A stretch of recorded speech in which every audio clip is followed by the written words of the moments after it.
Hi guys, welcome to the next episode of Level Up. I'm Stacey Hafner, and I'm here with Andrew Parsons. How you doing? Good, how are you? Good. Excited. Oh, you're always excited. I know, but like this month is particularly exciting. Why is this month so exciting? Because we are currently judging the Dream.Build.Play contests. Ooh, that is exciting. Yep. So it's ended. It has. So December 31st was the close date of the contest, Okay. the 4 main categories. As Stacey and I had been sort of encouraging you to do, for the last few shows, get them in early. Most of you did. There were a couple of people who were a little late, and so unfortunately missed that deadline because they submitted like the day before. And as we talked about, sometimes the store can take a bit. So there was a couple of people who kind of missed out, but in the majority, most people actually were able to submit their games into the store, get them approved, and we've been happily playing hundreds of games over the last few weeks. And there's nothing to complain about when it comes to playing games No. at work No, exactly. for judging. Exactly, And so what was funny was this weekend, I spent the entire weekend playing games. I got in on Monday, and someone said to me, "Oh, you look a little tired." I'm going, "I played like 130 games," And they're like, "Oh, I don't really feel bad for you anymore." I'm like, yeah. It's kind of hard to. Yeah. I wanted to bring some stats. One of the things I really like doing, both in the newsletter and here, is talk about some of the numbers, so you guys get an idea of just how good Dream.Build.Play is and what kind of community you're actually a part of. And so today I've got my laptop, so I don't actually get any of the numbers wrong. But the first one I want to talk about is the fact that Dream.Build.Play as a community is just so global, right? Yeah. When we look at the profiles, there are 103 countries that have game developers registered in Dream.Build.Play. That's pretty awesome. With profiles, Yeah. right? And so that's staggering, 103, right? And the top countries are probably, some of them are unsurprising to most people. USA is number 1, then India comes second, and then Canada's third, which is really cool. And then from there, then we get to some interesting countries. I'll just do the next 3, is Russia, then Indonesia, and Brazil, right? How's that for a global top 6, right? Pretty much almost every continent is actually covered with that. Now, we've had about just over 5,500 game developers actually register on Dream.Build.Play. Wow. Which is amazing. Yeah. Of those, about 1,200 have created profiles. So if you're one of the, 3,300 or so who haven't created a public profile, you should do it, right? Join the community. Just because the contest is closed doesn't mean the community is actually is gone. It's there, it's alive and well. Put up your profile, show other people what skills you have, what games you've created, add other games. Like, it doesn't have to be a Dream.Build.Play game. Add your games so other people can find you, connect with you, and really start building out that community around building games in the sort of Microsoft ecosystem. So that's one. The second one is when you register on Dream.Build.Play, you get to opt in for a newsletter, and only about half of the people have done that. So that means they're missing out on that goodness that we're actually sending out every month, where we were sending out updates for the contest, but we were also doing games industry news. We were giving highlights of different game developers and games to have a look at, and just little bits and pieces of new technologies or offers or different sort of opportunities for them to learn doing game development with Microsoft. So if you haven't sort of subscribed to that newsletter, please do, so you can keep in contact with us in that way as well. Sorry to interject. So I actually happened to get your roll-up that you send for the industry news, and it's a main feed that I get for my news. Oh, there you go. So I browse the internet still, but I browse it a little bit less because I get a lot well, there you go. you So guys. yeah, so we take that newsletter and we put some of that into the one for the community as well. That's awesome. Yeah. So that's awesome. So I encourage you to do that. As I said, there's over hundreds of games that we've been looking at with judging. But the other cool thing is there's almost 60 developer diaries in the developer diary contest. Yeah. Right. And I don't mean 60 blog posts. I mean 60 people who've written a series of blog posts or a series of video entries talking about their experience in building games. How do people find those? So we're going to publish those after the contest is over, so people can actually connect with those. Oh, awesome. Yeah, because it's just too good. Some of those guys have written some really great stuff that actually is educational for other game developers. So we're really going to put that out there to, I thank you all for contributing to that, because it's one of those things where it's really hard sometimes to actually find where someone else is helping people, and that's one way that you've actually given us that visibility for you, so we can actually help promote your stuff. So that's fantastic. Some other top things in the contest, so not all of the hundreds and hundreds of games that have been profiled, but just the Dream.Build.Play contest. We've had about, as I said, a couple hundred, but the top 3 categories, what do you think they are? You want to have a guess? Oh, no, now you're putting me on the spot. Yeah, come on. I wasn't ready for that. Top 3 categories in terms of the games that genres, people, genres? Yeah. Platformer. Action adventure. Action adventure, okay. Yeah. All right. You want I got nothing else. Come on. Like, I'm thinking all the games I love. RPG, first-person shooter. So shooter is number 3. Oh, really? Right. So in Dream.Build.Play, so some of you guys actually brought some games in the shooter category. It's the number 3. Puzzle and trivia is the number 2 slot. Yeah. One thing I do want to say is, I appreciated everyone putting their games in the contest. Some of the games are ports from other platforms, and that's okay. We didn't restrict you from that. Some games are a little older. They may not sort of stand up the test of time, but that's okay, right? We wanted people to actually, to put themselves out there so that we can help and see what's there.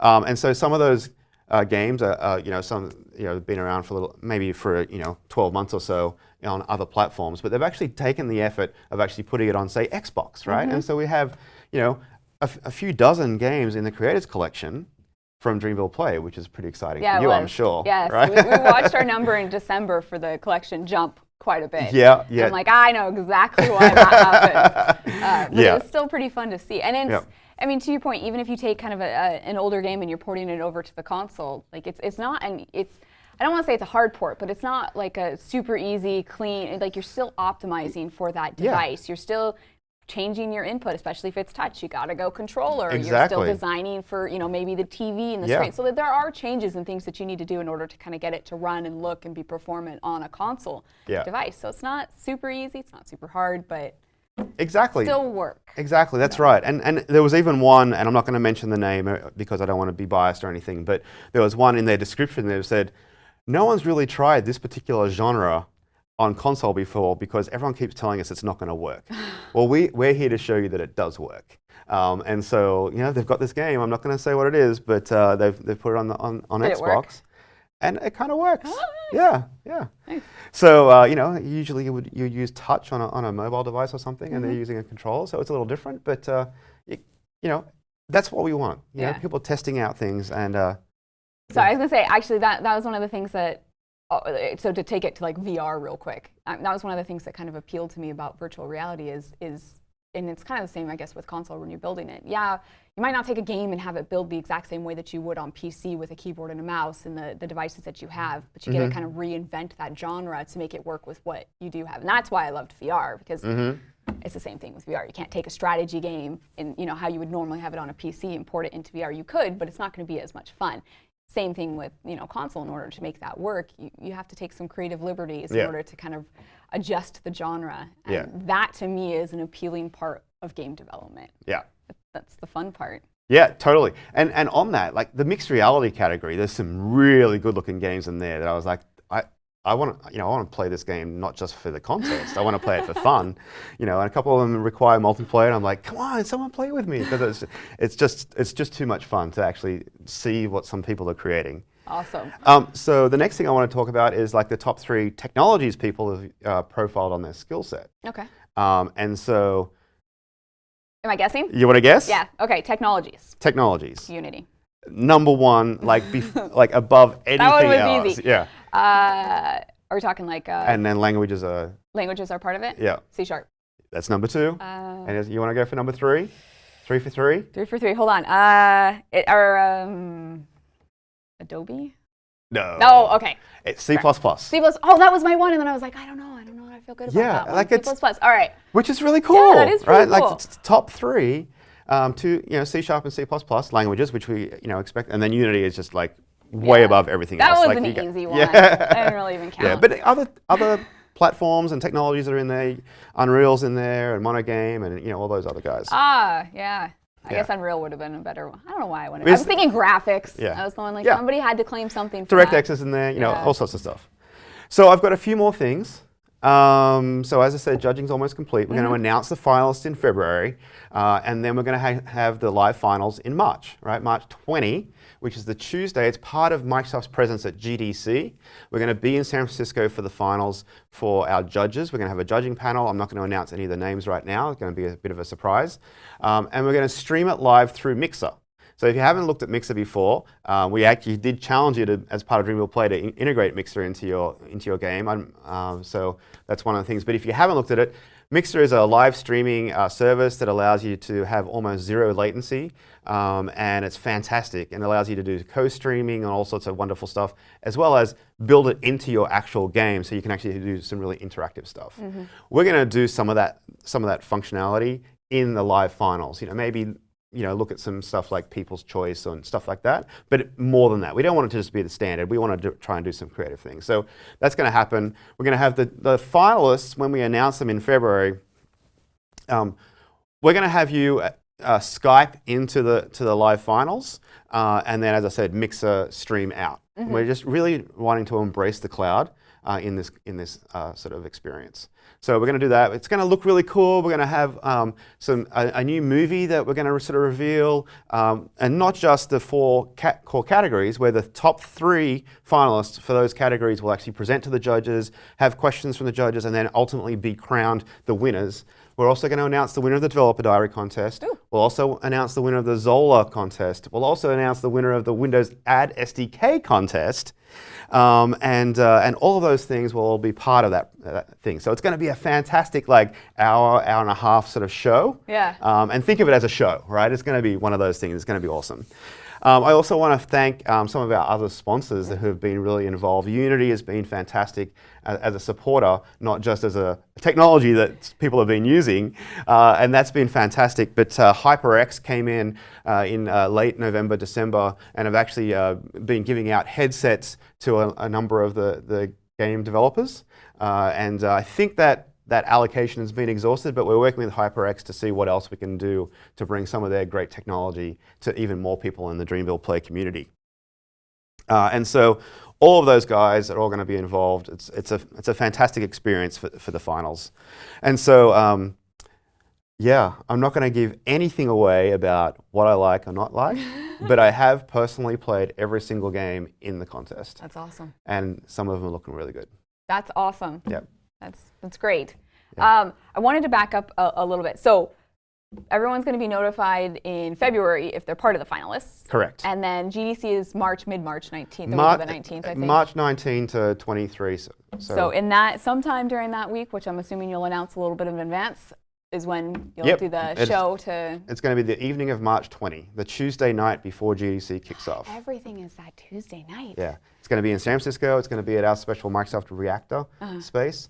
And as I said, Mixer and Skype. It's going to be a great thing. Do you know what time?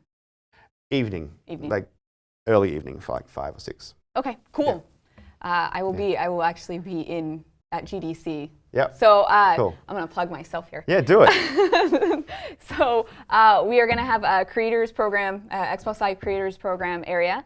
Several of us are going to be there to kind of help answer questions. We want to see the games and the projects that you've created and just talk with you. So if you happen to be there, feel free to stop by. I'm also giving a talk on the Xbox Live Creators Program where I'll walk through what it is and I'm still formulating the talk, but I plan to kind of have some demos and walk through how you can actually develop for the program. So awesome. Yes.